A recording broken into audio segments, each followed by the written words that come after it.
Welcome back everyone to our Connecting to People series. We're completing our interview today with Stephen Hoban, the Service Director of Commercial Services Group Recruitment Division. Last week we were discussing how to stand out in your CV and in person. So if you missed it, you should catch up on some valuable info. This week though, we're moving on to interviews. If we have successfully pieced together all the advice you've given us, Stephen, then we should have a strong network of connections, a good-looking and effective CV, and we're standing out of the crowd. This should lead us to an interview. When you get that interview, do you have any practices or tips before that interview to settle any nerves? Interviewing, I suppose, in a fear level is tantamount to public speaking. And I think one thing that is very important, again, is that preparation. So I know there's a belief probably that, I've no idea what they're going to ask me. And you might even hear the term competency-based interview. You're going to attend a competency-based interview. So usually the job description will tell you the competencies, or if you're working through an agency, there's absolutely nothing wrong with saying to the agencies, if it's going to be a competency-based interview, can you find out from them what the competencies are? So then between the job description and the competencies, which are usually the softer skills, teamwork, for example, you can start to get a feel for how the interview might go. You can't necessarily adapt straight away for what their style will be, whether it'll be, a Dragon's Den style interrogative interview, or whether it'll be much more informal interview. But what you can do is start to understand, I understand what the job is, and I understand the top 4 or 5 job will do. And I also, from the job description, understand the key competencies they're looking for. So in the same as everything, you can prepare for that. Now, that's not to say there might always be a curveball, or there might be something else, but you generally know that their questions, one way or another, are going to be about those first 5 or 6 things that the job description outlines. And at some point, they're probably going to cover, can you give me examples of, and then go through what the competencies are. So you can practice and mentally rehearse those, and mentally rehearsing them inevitably leads to a better performance on the day. So you could, for example, if you were not so senior and you were entering the marketplace for the first time, try and find an adult or someone in a position of authority, or even if not, then a friend who you can go through a mock interview scenario with, and, get used to that idea. They could almost even ask them to be a little bit awkward, be a little bit obtuse, ask them to push you a little bit further.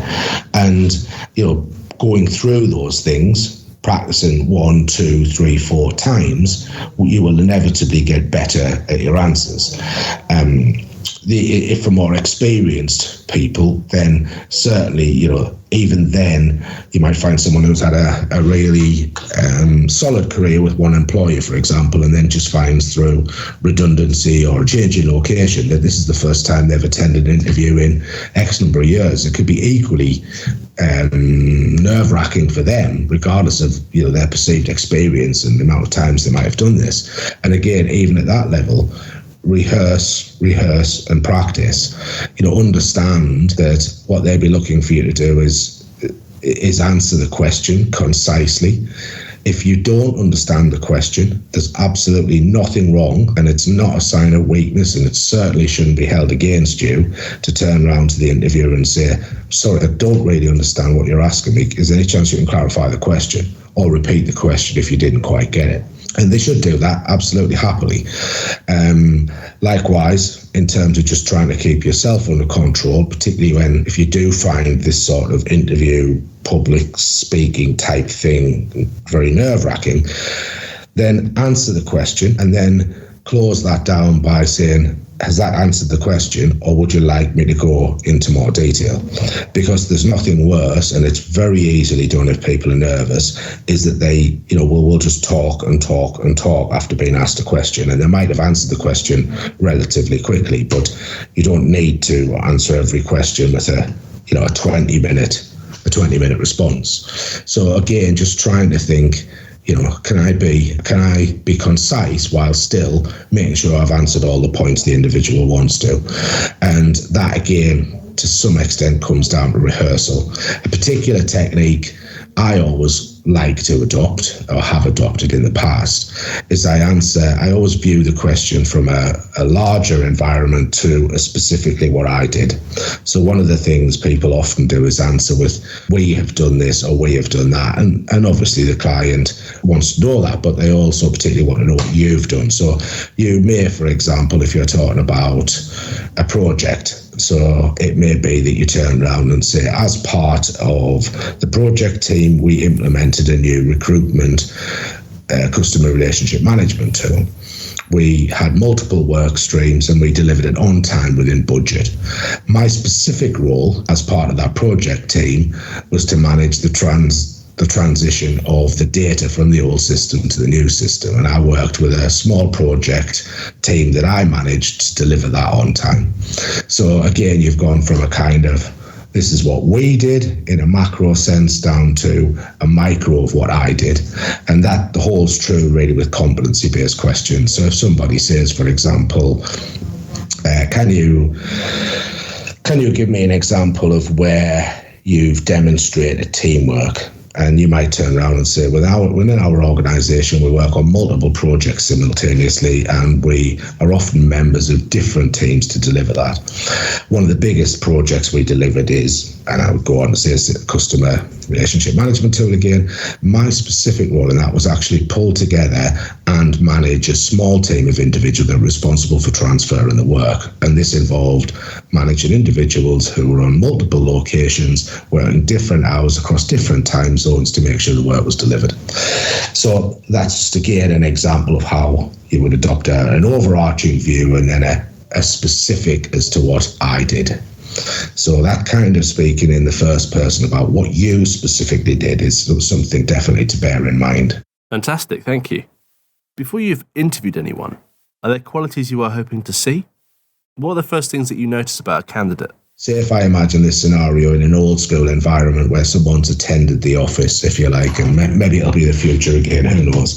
If somebody had arrived 10, 15 minutes early, and when I went to collect them from the waiting room or the meeting room or wherever they were there, that would be the first thing you would notice. Again, body language is important, but not everybody loses confidence, not everybody swaggers into the room, and it probably wouldn't be appropriate if everybody did. I mean, you may, for example, expect a sales guy to do it, but would you necessarily expect perhaps, I don't know, an auditor or a finance business partner to come in with the same swagger?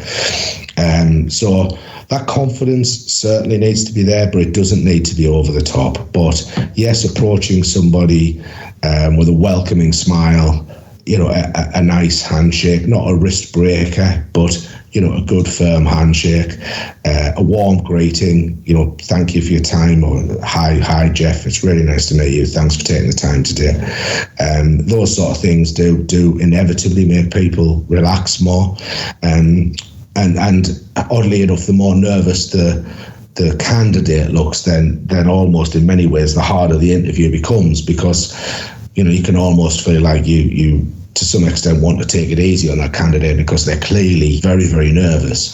So tricks that candidates can learn to try and hide their nerves is just working on many of the way you see politicians that will make sure their hands are clasped in front of them when they're delivering awkward messages, or they'll make sure that they hold their fingers and thumbs together as they point forward, and politicians have been coached for many years as to hide micro behaviors in their hands and body language. Now, I'm not suggesting that we all need to become body language experts, but it is worth being aware of sitting up straight, for example. If you do fidget with your hands, then put your hands somewhere that'll help you stop fidgeting. That might just be resting them on your knees. It might be placing them firmly together. But I know, for example, my daughter was going for an interview just for one of her colleges, and she has she rings her hands together. So, I've kind of explained to her to just try and make sure that she might just keep one hand on her ring and just turning the ring in her finger, for example, might replace the general fidgeting of her hands. So it's kind of just thinking, well, how can I, what can I do that might just stop me moving around? Sit firmly in the chair, get comfortable, try not to move around. Once you've adopted a comfortable position, put your hands somewhere where they're not going to be, overly fidgety if that's something that you do. Likewise, if you find that you're, a bit more theatrical in nature and your arms fly all over as you're talking, then gesticulating with your arms is absolutely fine. But just be aware if you do it too much and try and minimize those sort of things. But no, generally speaking, it's about the warmth of an individual. People do like confident people, and being warm and friendly goes a long way upon that first interaction. It's an old adage, really, but a really wide smile and looking like you're happy to meet somebody is probably about the most important thing after being on time, I think. Great, thanks. So we've all felt the sting of not getting a job that we felt we were certainly qualified for. Do people get rejected in this instance because they simply didn't come off too friendly or persuasive enough in the interview? Ultimately, what affects yours or others' decision for who gets the job? I mean, this is very tricky. I still think that how people interact with people plays a key role in whether they secure the role or not. I think there's a lot of work being done in the sector to minimise things like unconscious bias that we know we all have, but we're not there yet. And I think how you're perceived, unfortunately, is still really important. And people who are perceived as warm, open, friendly, perhaps more relaxed and more confident, I would bet probably perform better or are more likely to be offered the job than someone who was clearly very nervous or clearly unprepared. Now that seems very harsh on people who don't find being confident naturally, and there's a caveat here, I suppose, that it's probably not that what I've just said probably isn't true in a case where there's a high level of technical capability to a role. You might just find that you've been pipped to the post by someone who either had a broader range of technical skills or one specific skill in more depth, and only really by requesting feedback can you find out, if you've gone, for example, I can't think of one, but there might be an example where an IT programmer, for example, there's another IT programmer that just is better at that particular software or has been using it longer or has been using it in an industry sector that's exactly the same as this one where another candidate's using it in a different sector. So everything I've said about confidence doesn't really apply maybe in those highly technical roles, but where it's less technical, so say general office administrative work or customer service type work, then these things really do stand out. So while it would seem unfair perhaps on people who are a little more reserved, then I think, the idea is that that's something that they would really be consciously trying to work on. And trying to improve in terms of more time rehearsing interviews, putting yourself in situations where, you can run through dry runs or rehearse. I think employers are definitely trying to get better to take away decisions that would unfairly give people an advantage over the job. And ironically, when I mentioned that, it's very difficult to have direct conversations with companies directly now, then most people who've applied for a job via a company will see that their portal is almost designed to do that. And I think the idea is that the CV presented to the hiring manager doesn't have unconscious bias and all of those things in. But right now, it's still very prevalent in what we do, and how you present yourself is important and should, the right time and preparation should be given, particularly if you're going for a job that you think, I really want to get this job. Should you find it hasn't gone the way you wanted and you weren't successful, I don't think there's anything wrong at all with asking for feedback. I think there's an added point as well that, while you're not right for that job, I think asking for feedback will also show the a particular hiring company or whatever that, you're committed and serious about applying for their role. So, there's always the chance it might lead to something else. But trying to follow up with that conversation and drop it again through a polite message to the talent acquisition team or the recruiter to say, look, appreciate I didn't get the job, fully understand. Is there any chance that I could just have some feedback that'll help me improve on my performance going forward when I apply for similar roles? But right now, there shouldn't really be any, fundamental decision for who gets the role other than that performance at the interview and their technical ability to do the role, really. Amazing. Thank you. Final question from me then. You've already covered the do's for interviews and then some. Are there any major don'ts, though? Well, I think, again, I'm speaking of a certain age and maybe things are slightly different, but I always feel it's better to approach an interview fairly formal initially. You never really know the audience or the style of the audience that are going to interview you, and it's very difficult to move from informal to formal, whereas it's much easier to move from formal to informal. So I would always work on the basis that you're going to have quite a formal interview approach. It isn't a wise strategy to assume a super relaxed position and open with anecdotes about, how your football team did at the weekend until you've established that that's the sort of audience you're involved in. So my don't would be, don't be late, don't turn up, super informal. And also I think there's a fine line between the confidence as well. I think there's nothing wrong with there's nothing wrong with confidence at all. And in certain roles, there might even not be anything wrong with a little bit of arrogance, but there's a very fine line between that and, making an organisation unless you've got a skill set that absolutely backs it up. But, to sit there and almost adopt an attitude of, well, you tell me why I should come and work for your company, may work in rare situations like Dragon's Den, for example, but probably wouldn't be the best strategy for most interviews.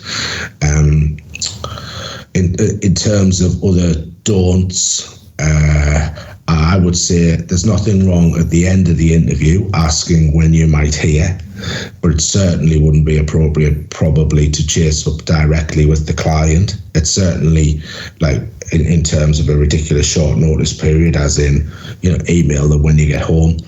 It certainly wouldn't be appropriate to go back to the client for feedback if you're being represented by an agency. You should go back to the agency that represented you, and you by all means contact them to say, could you just let Anne know that I thoroughly enjoyed the interview. I'd like you to thank her for her time. I look forward to hearing due course. There's nothing wrong with that. But, chasing up and saying, when will I hear, have I got the job, or chasing up multiple times in a short period of time probably, won't help your case. Don'ts in interviews, I suppose the other thing is it never really looks good if you sit there and just absolutely speak incredibly negatively about your current employer. You may be unhappy for a number of reasons in your current employer, and there's nothing wrong with politely outlining some of your disgruntlements, but to sit and, just highly criticize your previous employers or bosses or that sort of stuff really doesn't really give the right impression, if you know what I mean. You sort of, there's a way to discuss those things but not necessarily turn it into just a sort of victimization of other people. And that's about it, really. I suppose the only other don't I can think about is kind of the similar thing, really. What will put somebody off is if every reason you left, every role you'd ever had was always somebody else's fault or reason, because ultimately it sounds like you'd ultimately be the common denominator in that scenario. So if you are moving to a new role or you've been interviewed because you are a bit disgruntled where you are, probably how you package that is without being dishonest, of course, but at the same time, how you packaging it tactfully will probably work better for you than saying, my current bosses are a bunch of whatever, and I'm looking because I can't stand working there a minute longer. But again, it's just a sort of packaging presentation thing, really. Brilliant, thank you. Is there anything else you'd like to add? the key things I would say through it all is really take it seriously, and not just for each job you go on. Or some people might only you might only find themselves looking for jobs once or twice in their career if they're really lucky, and that's fine, and those people are indeed very lucky. But I think the new norm is that if somebody's been in a job, but most people I think move somewhere between 2 and 3 years for various reasons. But I think if I had my time again and I was starting out again, then I'd pay a lot more attention to how seriously I took ownership of my career from start to finish. We're going right back from the beginning of this conversation about really understanding the role of my personal brand and network and how that plays in starting your career and developing your career, right through to each job I went for, really taking the time to prepare that application. I think we can all look back on things where we saw something and we popped the CV through because it was quick, and looking back you think, well, if I'd have just maybe just taken overnight to spend a little bit more time, maybe I would have been called for that interview when I wasn't. At the interview, the same as everything to do with public speaking, if it isn't something you're really comfortable with, then practice. Take the time to understand and get feedback from somebody on dummy runs. Somebody will feedback honestly, someone who might turn around to you and say, well, actually, it was very difficult to concentrate because you were looking all over the room, or someone might turn around and say, I was getting put off because, you were fidgeting with your trouser leg all the time. So, but if you get that feedback and you're aware of that feedback, then you can start to look into tools that prevent you doing those things. And you only really can get that by feedback, because most of these behaviours, you don't even know you're doing them, because by their very nature, they're sort of, their behaviours we're not aware of. So again, that practice, and then when you've got the interview, prepare, treat the organisation with the respect it deserves, that have taken the time to see you. I'm not saying be overly subservient, be absolutely aware of what you're bringing to the table and be confident in that. And the interview should be a two-way street. But, prepare, learn a little bit about the organisation, about the individuals who are interviewing you, about, what they do for a living, what the business is about, and then prepare questions towards the end of that. Prepare to how you're going to answer the questions. You might not get every question they're going to ask you, but if you feel comfortable answering 80% of the questions, then you can address the 10-20% that have come at you from nowhere. Thank them for their time. Be sensible about how you seek feedback, both in terms of timescales of knowing the outcome of the interview, but also then following up to that in terms of trying to get feedback if you weren't successful, and feed that feedback into your learning for the next time round. But always remember that sometimes if you didn't get the job, without sounding too cliched, it genuinely might not have been the right job. Or sometimes, as is the way these days, you might have just been pipped to the post by someone who was either just a bit better on the day, or might just have a little bit more experience, but it shouldn't put you off continuing through the process. But my top tip would be, take your career seriously and give each of the stages the sort of time they deserve, really. Terrific. Well, thank you so much for doing this interview with me, Stephen. No problem, Joe. It was a pleasure to talk, and thanks for inviting me. I know I certainly learned a lot from it, and I'm sure our audience can say the same. I hope that you'll join us on the podcast again sometime. And thank you, audience, for listening. This was the final part of the interview with Stephen Hoban, but we will be releasing the full uncut episode next week. We hope you enjoyed. See you next time.